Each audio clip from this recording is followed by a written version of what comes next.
Gold, trusted gold buyers. మీరు తాకట్టు పెట్టిన బంగారాన్ని విడిపించి ఈ రోజు ఉన్న మార్కెట్ ధరకు కొనబడను.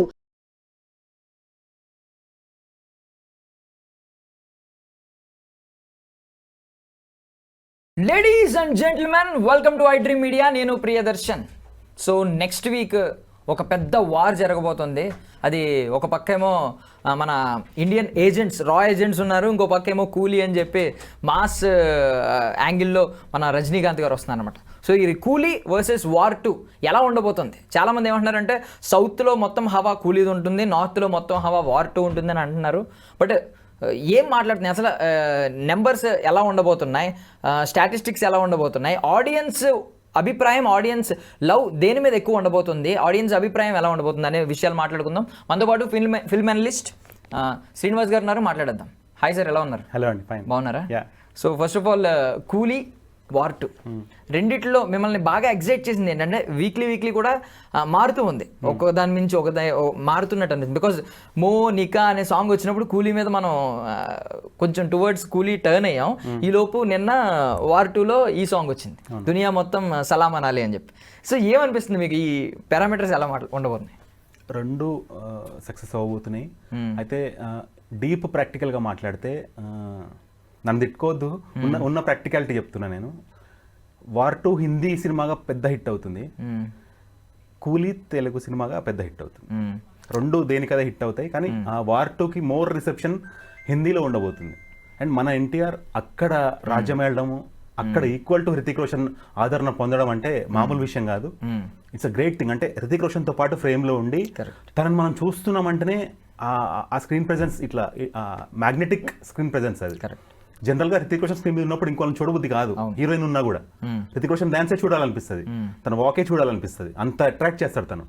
సో అంత మ్యాగ్నెటిక్ పవర్ ముందు నిలబడి ఆ లవ్ పొందడం అనేది ఇట్స్ అ గ్రేట్ థింగ్. అది ఎన్టీఆర్ బ్యూటిఫుల్గా అచీవ్ చేస్తున్నాడు. సో డ్యాన్స్ గురించి మాట్లాడారు కాబట్టి డ్యాన్స్ గురించి మాట్లాడుకుందాం. ముందు మనకు తెలుసు ఇక్కడ ఎన్టీఆర్ డ్యాన్స్కి ఏ రేంజ్లో ఫ్యాన్ ఫాలోయింగ్ ఉంది, ఆయన డ్యాన్స్ గురించి ఎలా మాట్లాడతారు అపార్ట్ ఫ్రమ్ యాక్టింగ్. ఇటువైపు హృతిక్ రోషన్ గురించి ఆయన బాడీలో ఉన్న గ్రేసు, ఆ మూమెంట్ గురించి ఒకప్పుడు ఎప్పుడో మన చిన్నప్పుడు క్రిష్ సినిమా ఆ టైంలోనే మన అందరం సలాం కొట్టిన వాళ్ళు, మొత్తం ఎంటైర్ నేషన్. సో వీళ్ళిద్దరూ కనబడబోతున్నారు స్క్రీన్ మీద, అటు ఇటు, ఒకరు లెఫ్ట్ ఒకరు రైట్ కనిపిస్తారు.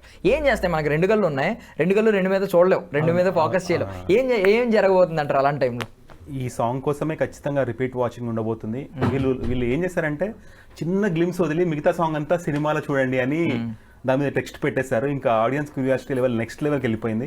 People are literally eagerly waiting for the movie. అంటే యాక్చువల్గా ట్రైలర్ ఇవ్వాల్సినంత ఇంపాక్ట్ ఇవ్వలే. ట్రైలర్ కంటే కూడా ఈ సాంగ్ గ్లిమ్స్ ఎక్కువ ఇంపాక్ట్ ఇస్తుంది. మీరు అబ్జర్వ్ చేస్తే ఎన్టీఆర్ ఎంత హ్యాపీగా పార్టిసిపేట్ చేశాడు ఆ పర్టికులర్ డాన్స్లో అనేది we can see from his facial expressions. Both of them competition లాగా అనిపించట్లేదు. Both are like celebrating dance కోసం డాన్స్ చేస్తున్నారు, కానీ నువ్వు ఎక్కువ నేను ఎక్కువ అనే ఫీలింగ్ ఎక్కడ కనిపించట్లేదు ఇద్దరి మధ్యలో కూడా. ఇద్దరి మధ్యలో ఆ చరిష్మాటిక్ ఈక్వేషన్ చాలా బాగుంది, కాంబినేషన్ బాగుంది యాక్చువల్లీ. ఈవెన్ ఫిల్మ్ టీమ్ ఒకటి వైపు అండ్ కాస్ట్ వీళ్ళిద్దరూ కూడా ఎక్కడా కూడా అంటే ఎక్కడెక్కడ పోటీ లేదు. మీరు అన్నట్టు చాలా కలగలుపుగా ఉన్నారు. టీం కూడా ఇద్దరిని ఈక్వల్ గా ప్రొజెక్ట్ చేస్తున్నారు. హృతిక్ ని, ఎన్టీఆర్ ని ఒక బ్రదర్స్, ఒక ఇద్దరు బ్రదర్స్ వెళ్తున్నట్టే పోర్ట్రే చేస్తున్నారు. బట్ ఫ్యాన్స్ లో ఏమన్నా రేపు పొద్దున్న డాన్స్ మూమెంట్స్ వచ్చిన తర్వాత కంపారిజన్ మొదలై, హృతిక్ అంటే మావాడు బాగా చేశాడు, లేదు హృతిక్ ఎప్పటి నుంచో తోపు, ఎన్టీఆర్ నిన్న కాక మొన్న వచ్చాడు, ఇలాంటి ఏమన్నా కాన్వర్సేషన్స్ జరిగే అవకాశం ఉందంటారు? అంటే ఇలాంటి కాంపిటీషన్ ఉంటేనే సినిమాకి more buzz, more revenue, more business. యాక్చువల్గా చాలా మటుకు పెద్ద సినిమాలు వచ్చినప్పుడు ఒకటే పెద్ద సినిమా రిలీజ్ అవుతుంది, దాని కాంపిటీషన్ ఏం రావు. ఇలా కాంపిటీషన్ వచ్చినప్పుడు రెండింటికి బెనిఫిట్ ఉంటుంది అనుకుంటారు, ఒకదానికి తక్కువ వద్దని, కానీ కాదు. ఎవరి ఫ్యాన్ బేస్ వాళ్ళకు ఉంటుంది కాబట్టి. ఇప్పుడు Rajinikanth fan base is so huge world wide. నాగార్జునని కూడా చాలా బాగా చూపించారని చెప్పినప్పుడు వాళ్ళ fans they are literally waiting for the movie. And అంటే ఆ కూలీ సినిమాలో కూడా క్రౌడ్ పుల్లింగ్ ఫ్యాక్టర్స్ చాలా ఉన్నాయి. ఆమిర్ ఖాన్ ఇంక్లూజన్ ఉంది. ఆమిర్ ఖాన్ బాలీవుడ్ క్రౌడ్ పుల్లర్ అవుతాడు. సో ఆ విధంగా ఇక్కడ వచ్చేసి వార్ 2 వచ్చేసి ఏంటంటే వీళ్ళు మొత్తం ఇండియా వైడ్ పీవీఆర్ మొత్తం వీళ్ళు బ్లాక్ చేసుకున్నారు. అంటే మీరు ఏ పీవీఆర్కి వెళ్ళినా ఈ హాలిడే సీజన్ 14, 15, 16 3 days ఏదైతే హాలిడే సీజన్ ఉందో ఆ హాలిడే సీజన్ మొత్తాన్ని పీవీఆర్ చైన్ మొత్తం డెడికేటెడ్ టు వార్ 2. సో అవి వదిలిన థియేటర్స్ మాత్రమే కూలీకి అటు హిందీ బెట్లో దొరుకుతాయి. సౌత్ లో ఆబ్వియస్లీ తమిళ్లో, సౌత్ లో వీళ్ళదే డామినేషన్ ఉంటుంది, కానీ హిందీలో కూలీ షోస్ పరంగా డామినేట్ చేయలేకపోతున్నారు. బిజినెస్ పరంగా చూడాలి సక్సెస్ బట్టి. అండ్ కంపారిజన్ మన తెలుగు వాళ్ళ దగ్గరకు వచ్చేస్తే ఇందులో మనకి నాగార్జున గారు ఉన్నారు కూలీలో, దానిలో ఆబ్వియస్లీ మన గ్లోబల్ స్టార్ ఎన్టీఆర్ గారు ఉన్నారు. సో ఎన్టీఆర్ గారు పేరు విక్రమ్, ఇక్కడేమో సైమన్. సో వీళ్ళిద్దరి మధ్య వారిలా మారింది. అంటే ఏంటంటే ఈయన ఇప్పటిదాకా మన నాగార్జున గారు చేసిన, ఈయన డైరెక్ట్ లీడ్గా చేసిన సినిమాల కంటే కూడా దీనికి వస్తున్న బజ్ వేరే లెవెల్. ఈయన యాంటాగనిస్ట్ సినిమాలు, బట్ ఒక రేంజ్లో వస్తుంది బజ్, మొత్తం ట్రెండ్ అవుతున్నాయి. ఈవెన్ మీమ్స్లో కూడా బంగారపు హుండీని చిల్లర కోసం వాడారు లాస్ట్ ఫిల్మ్స్లో అని చెప్పి రకరకాల మీమ్స్ చేస్తున్నారు. అంటే ఇంత కంటెంట్ పెట్టుకుని, ఇంత రగ్గడ్, ఇంత మాస్ ఫిల్మ్, ఇలాంటి సినిమాలను ఎందుకు తీయలేదు ఈ మధ్యకాలంలో? ఇంత వైలెంట్ క్యారెక్టర్ ఎందుకు ఇవ్వలేదు నాగార్జున గారికి? ఈవెన్ ఆయన వర్డ్స్ కూడా నాకు తెలిసి కొంచెం సెన్సార్ ఉండదేమో, దాటేసి సెన్సార్ లెవెల్ని దాటి ఉండబోతున్నాయి. బికాజ్ ఒక యాంటాగనిస్ట్ కాబట్టి ఆ మాస్ చూపించాలి, కాబట్టి హీరోని ఎలివేట్ చేయాలి తర్వాత కాబట్టి. బట్ ఇక్కడ చూస్తేనేమో విక్రమ్ ఏజెంట్, మనం నార్త్లో దీనికి ఉన్న డిమాండ్, ఎప్పుడైనా రా ఏజెంట్స్కి ఉన్న డిమాండ్, ఆ స్క్రిప్ట్స్కి ఉన్న డిమాండ్ మనకు తెలుసు. ఈవెన్ వైఆర్ఎఫ్ సిరీస్ అంతా అదే ఉంటుంది. సో ఏంటి వీళ్ళిద్దరి మధ్య వారు ఎలా ఉండబోతుందని అనిపిస్తుంది? యాక్చువల్గా ఈ సినిమాటిక్ యూనివర్స్ అనే దాంట్లో హీరో కంటే విలన్స్ పవర్ఫుల్ అనేది మెల్లిమెల్లిగా అదే ఎస్టాబ్లిష్ అవుతూ వెళ్తుంది. మీరు అబ్జర్వ్ చేస్తే ఈ హాలీవుడ్లో కూడా బ్యాట్మ్యాన్ కంటే జోకర్ ఈజ్ వెరీ పవర్ఫుల్. అంత ఎంత పవర్ఫుల్ అంటే అతనికి ఒక బయోపిక్ లాగా ఒక సినిమా డెడికేటెడ్గా వచ్చింది, దాని సీక్వెల్ కూడా వచ్చింది. So we know how powerful a villain is, more than the powerful hero also. Even మొన్న వచ్చిన రీసెంట్ సూపర్ మ్యాన్ మూవీలో కూడా villain has been shown powerful. So ఇక్కడ హీరో అనగానే హీరో కాబట్టి కొన్ని మంచి లక్షణాలు, హీరో కాబట్టి కొన్ని లిమిటేషన్స్ అనేది ఆ క్యారెక్టర్లో బై డిఫాల్ట్ అనేవి ఉంటాయి. అదే విలన్ అనేసరికి వీళ్ళలో ఒక కొత్త డైమెన్షన్ ఎక్స్ప్లోర్ చేయడానికి ఆడియన్స్కి, ఫ్యాన్స్కి తిని ఇలా కూడా చేయగలుగుతాడని చూడడానికి ఒక మంచి ఆపర్చునిటీ అవుతుంది. అటు యాక్టర్ కూడా తను ఎక్స్ప్లోర్ చేసుకోవడానికి, ఇటు ఇన్ని రోజులు ఆ స్టార్ని చూసిన విధానం ఒక ఎత్తు హీరోగా, ఈ ఫ్లిప్ సైడ్ అనేది ఎలా ఉంటుంది అనే క్యూరియాసిటీ చాలా ఉంది. ఎలా చేశారు, ఎలా మెప్పించారు అనేది.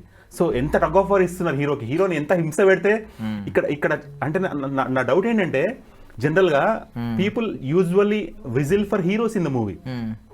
ఈ రెండు సినిమాలకి నాగార్జునకి విజిల్స్ పడబోతున్నాయి, even if he's a villain. ఇక్కడ ఎన్టీఆర్ గారికి విజిల్స్ పడబోతున్నాయి, even though he's playing villain in the movie. Telugu audience లో హృతిక్ రోషన్ కి ఎంత రిసెప్షన్ ఉండబోతుందో దానికి 10 times ఆబ్వియస్లీ ఎన్టీఆర్ గారికి ఉంటుంది. ఆయన విలన్ అయినా, సినిమా సిచ్యువేషన్స్ ఏమైనా, అందులో స్టోరీ ఏమైనా కూడా ఎన్టీఆర్ గారి ఆ డామినేషన్ అనేది తెలుగులో ఖచ్చితంగా ఉంటుంది ఈ వార్ 2 సినిమాకి. హిందీలో మాత్రం ఈక్వల్ గా ఉండొచ్చు ఇద్దరికి మధ్యలో, తెలుగులో మాత్రం బీభత్సంగా ఉంటుంది ఎన్టీఆర్కి, ఇటు నాగార్జున గారికి.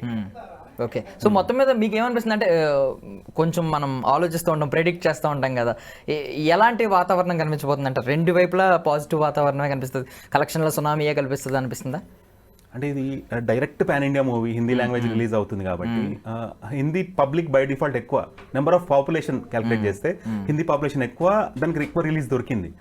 ఈ సౌత్ మూవీ కావడం వల్ల ఇంకోటి ఏంటంటే, ఇందులో ఈ సినిమాలో అడ్వాంటేజ్ ఏంటంటే చాలా మంది హ్యూజ్ స్టార్ కాస్ట్, ఉపేంద్ర ఉన్నారు, కన్నడ నుంచి ఉపేంద్ర, బాలీవుడ్ నుంచి మన ఆమెరికా, తమిళ నుంచి ఒక స్టార్ కాస్ట్ ఉన్నారు. ఒకే ఒక్క మైనస్ చెప్పాలంటే ఏ రేటెడ్ తీసుకుంది మూవీ, అదొక్కటి వల్ల ఏంటంటే ఈ మధ్య థియేటర్స్ అన్ని మల్టీప్లెక్స్ చైన్స్ లో చిల్డ్రన్ ఎలా చేయట్లేదు. అంత పర్ఫెక్ట్ గా ఉన్నాయండి, స్ట్రిక్ట్ గా ఉన్నాయి, డిస్ప్లేస్ పెట్టేస్తున్నారు కదా, ముందే అలర్ట్ చేస్తున్నారు. మీరు తెచ్చి ఇబ్బంది పడి పిల్లలు బయట కూర్చోబెట్టడం ఇలాంటివి చేయకుండా ముందే ఆ డిస్ప్లేస్ పెట్టేస్తున్నారు. ఈవెన్ బుక్ మై షోలో బుక్ చేసేప్పుడే they are giving alert message ఇస్తున్నారు ముందే, సో దట్ మీరు బుక్ చేసుకొని వచ్చి అక్కడ ఆర్గ్యూ చేయకుండా థియేటర్లో. సో దానివల్ల ఫ్యామిలీ ఆక్యుపెన్సెస్ అనేది ఎక్కువ వార్ 2 చూస్తుంది. కాకపోతే ఓవరాల్ గా మనం ఓవరాల్ పిక్చర్ గా చూస్తే మాత్రం war 2 is going to be a class hit, Coolie is going to be a mass hit. దేనికదే, దేని ఆడియన్స్ దానికే, దేని రెవెన్యూ దానికే. ఈ రెండింటి కాంపిటీషన్ రెండింటికి ఫెచ్ అవుతుంది. దీంతో కాంపిటీషన్ దీనికి ఫెచ్ అవుతుంది, వార్ 2 కాంపిటీషన్ కూలీకి ఫెచ్ అవుతుంది. రెండు మంచి రెవెన్యూ చేయబోతున్నాయి. సో ఇది ఏ సర్టిఫికేట్ కాబట్టి బీసీ సెంటర్స్ లో అదరగొడుతుంది. ఇది ఎక్కడైనా మెట్రోపాలిటన్ ఫ్యామిలీ ఆడియన్స్ ఎక్కువ రిసెప్షన్ చూస్తుంది ఈ cinema. Done. Thank you so much అండి ఫర్ యువర్ వాల్యుబుల్ టైం.